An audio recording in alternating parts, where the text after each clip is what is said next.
imagine to innovate or to act ourselves while we are intellectually unproductive and incapable.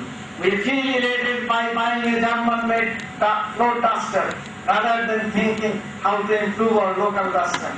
I have always found that we are not spiritedly committed to develop and apply indigenous science and engineering capacity and competence. I do not think that our society, government, or political leadership is responsible for the sad state of our science and technology. We as individuals have failed to break our cocoon, to explore, to ask questions, to look for answers, and to create knowledge to bridge the existing gap. Chemical engineering and chemical engineers of Bangladesh.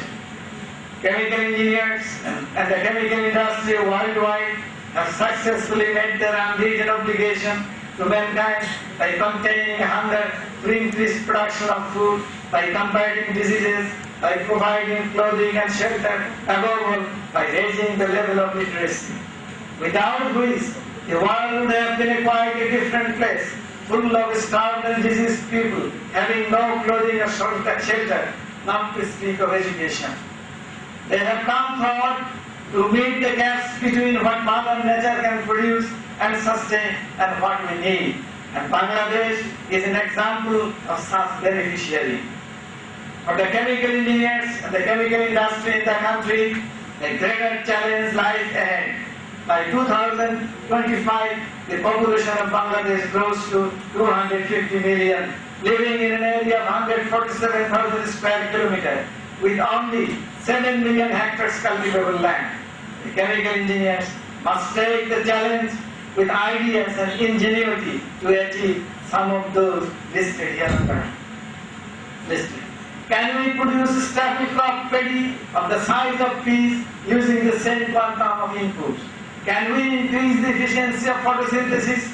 Can we make our intestine to take longer time to digest food instead of usual fibers, still providing the current level of body nutrition? Can we have efficient drug delivery in the body, thereby minimizing side effects and enhancing efficiency?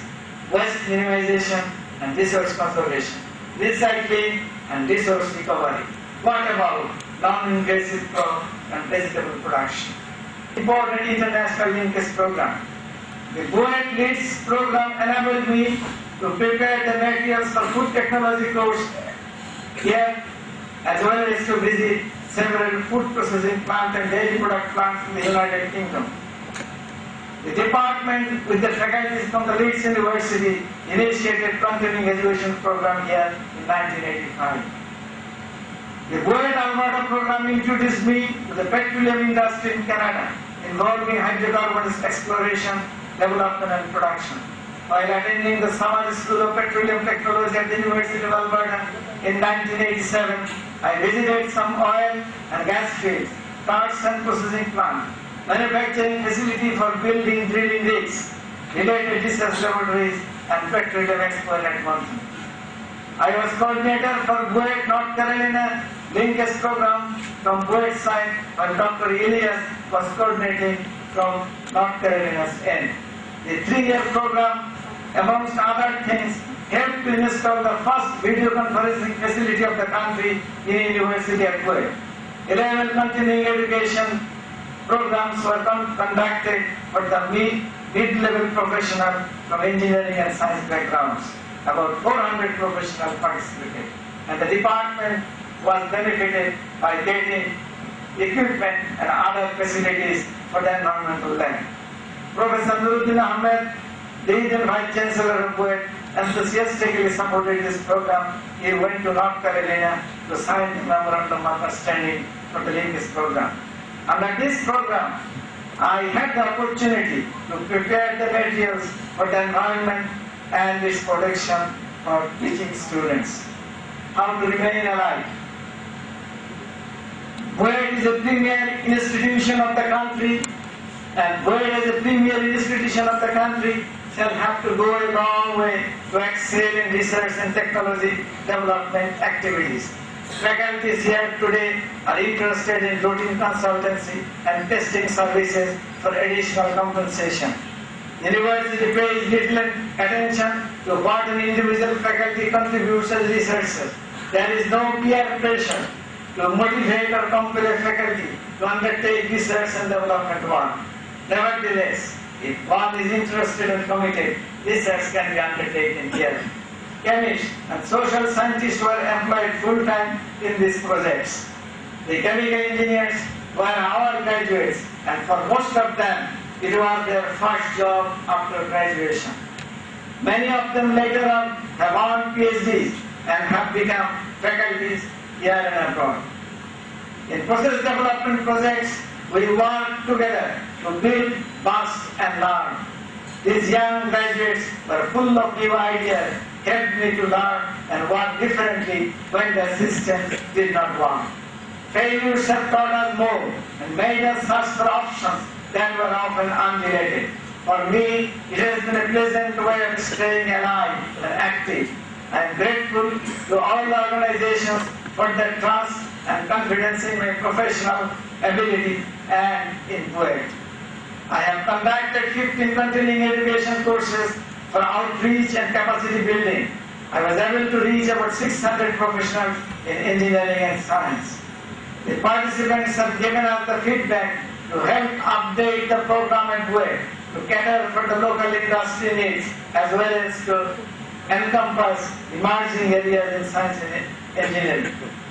While I was working with CFL, I discovered a big gap between engineering practice and what we learn at the university. To bridge this gap, I started to collect materials for writing a book. When I returned to BUET in 1985, I began working on it.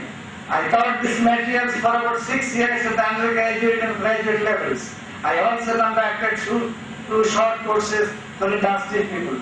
This material was published in the form of a book titled Design and Building of Process Plants, Some Practical Guidelines in 1992.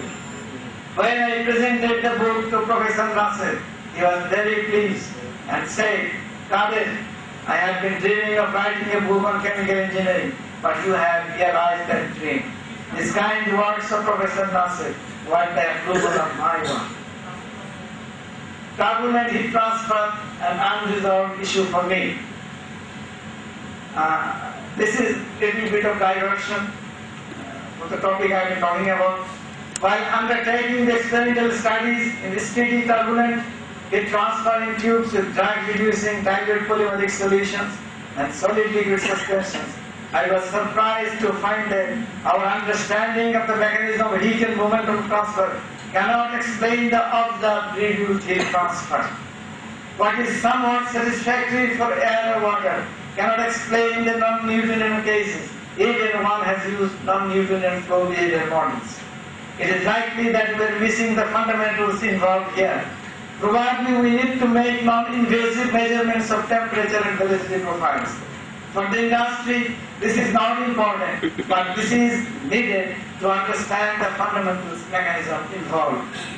I have thought about it and have also contemplated the idea of using of viscosity and thermal conductivity to account for heat and momentum transfer in turbulent flow, but could not pursue it very much.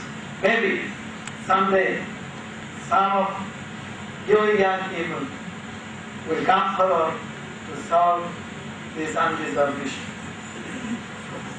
My best moments of life: the liberation war of Bangladesh that took place in 1971 from the night of March 25 to December 16 has transformed